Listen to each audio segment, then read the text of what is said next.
Сәлеметсіздер ме қыз-келіншектер? Бүгін мен сіздермен жасыл түсті құймақты жасау жолымен бөлісемін.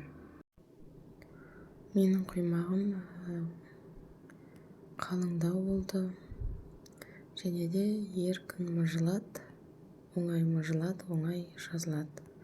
Сынып кетпейді, немесе бір-біріне жабысып қалмайды. Арасы таза піскен. Дәл осы жасыл түсті шығару үшін укроп пен петрушкамызды алып, жуып, тазалап, ұсақтау үшін блендерімізге салып, үстіне 1 шай кесе жылы су құйып, аппаратымыз арқылы ұсақтап аламыз. Шамамен 30 секундтай. Дәл осындай ұсақ болу қажет. Дайын болған жасыл түсімізге 30 грамм сұйық май. Күнделікті қолданып жүрген сұйық майымызды қоса береміз. Дәл осы 30 грамм сұйық май пісіріп алуымызға да жетеді. Пісіріп жатқан кезімізде сковородканы майламаймыз. 2 дана жұмыртқамды жарып, тұз қосып 3-4 граммдай, және де 3 үлкен қасықта қант. Ал 1 қасық қантымызды 15 грамм деп есептей берсеңіз болады. Енді жақсылап миксерлейміз. Шамамен миксерлеуімізге 2 минуттай уақыт кетеді. Ақшыл сары болады, сол кезде дайын болды деген сөз. Егер құймағыңыз сондай қалың, арасы жақсы піскенін қаласаңыз, жұмыртқаны осылай қопсытып қолданамыз. Міне дайын болды. Bir шетке алып қойып, ұнымызды өлшейміз. 200 грамм ұн.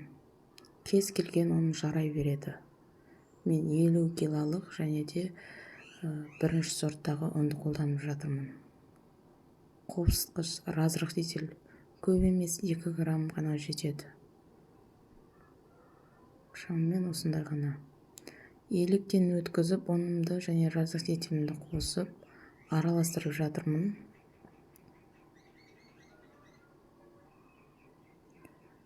Міне дәл осылай дайын болып шыққан қамырыма енді қопсытып алған жұмыртқамызды қосып жіберіп, жақсылап араластырамыз. Егер де сіздің құймағыңыз жұқа болып піскенін қаласаңыз, онда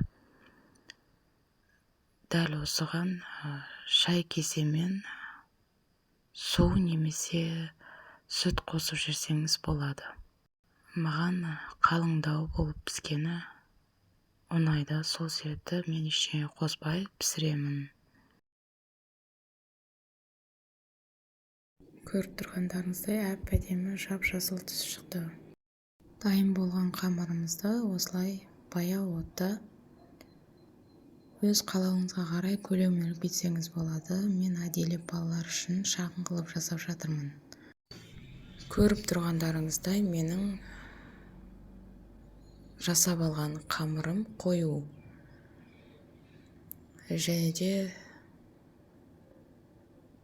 мен оны сковородкама құйғаннан кейін силиконды лопатканың көмегімен жазып жатырмын.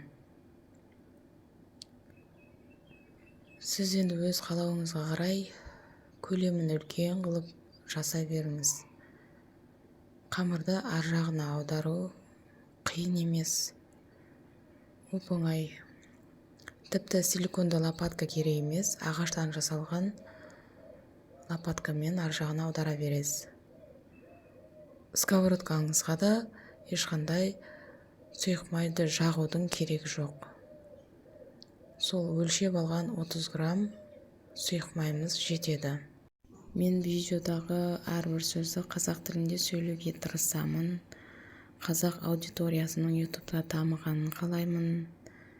Және де мен осы қазақша каналымды қолдап, каналыма тіркеліп, жасап көріп, сізде қалай шыққандығы жайлы ой пікіріңізді комментарийға қалдырсаңыздар. Мына жерде кремді жағып, бетіне кеве қойып жатырмын.